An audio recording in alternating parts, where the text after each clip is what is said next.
Good evening, family. It's your boy Jay Hud with another video. How y'all doing this evening? I'm just here at the crib chilling, man. And I was thinking about something. I did another video earlier, and I asked the question: do you think if a person kills somebody or harms somebody in a vicious way, can they get over that? Can they forget that? And I've been doing a lot of research trying to figure it out, and I don't think that you can forget it. And a lot of theories, back up what I'm saying. Because like I said, the mind the mind is huge.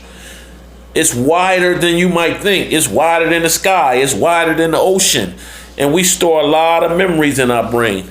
You know what I'm saying? In the cerebrum and the forebrain, that's where we store all our memories.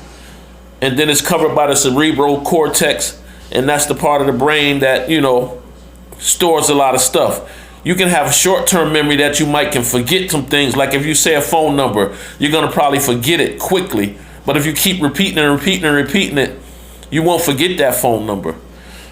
And that's how our brain work is powerful. And the reason why I say this is because a lot of people that commit these acts of violence, you know what I'm saying, it hurts on both sides.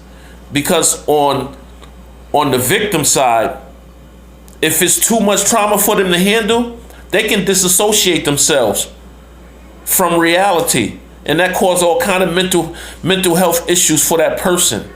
And for the person that committed the crime, it's always in your head and you can't get it out. And as you get older, you're trying to forgive yourself. And that's why a lot of people go to religion when they commit murder and stuff like that, because that's the only thing that helps them be able to cope with that act that they might have committed.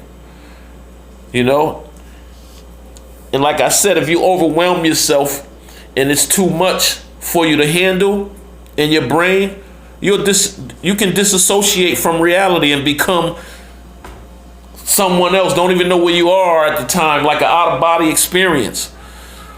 And that's why I try to tell these young people, like, if you don't have to commit no crime and hurt nobody, please don't do it. Because as you get older, you'll have to live with that, man. You'll have to live with that, man. And that's not a good thing, man. It's not a good thing. Just a little food for thought, man. That's all. Just a little food for thought. That's all it is, man. Let me give you a mild example of disassociation. You know how you read in a book or something, or you in class and you doing work, and you might just daydream from out of nowhere or start thinking about something that had nothing to do with nothing. That's a mild example of disassociation. But then you come back and you realize what you're doing. That's like a mild form of disassociation. But think about that in a more crueler, aggressive way. And somebody steps outside of themselves and they think they're somewhere else, but they're not. That's something, and that's why I'm going in this field, because I love to try to help people, and I love to try to learn about all this stuff so I can figure out a way to be supportive to people that might suffer from these types of things. Because nowadays you have people that'll see somebody do something like that, or see somebody disassociate, and they'll start a little phone out on them. And that's not funny, because they put themselves in danger, and then other people could be in danger if they act out some violent acts. Or if somebody feel they disrespect them and try to do something to them, not knowing that their experience, out-of-body experience, or disassociation. So that's why I say I want to know about all this stuff, man. And we all need to learn about this stuff, man, as we go along. Because it's serious, man. It's serious. It's serious. And that's all I wanted to say, man. Just a short little something to let you guys know what's going on in the mental health world. To all you kids out there, man, stay up, man. Make sure you do the right thing. Do your homework. Go to school. Love your parents.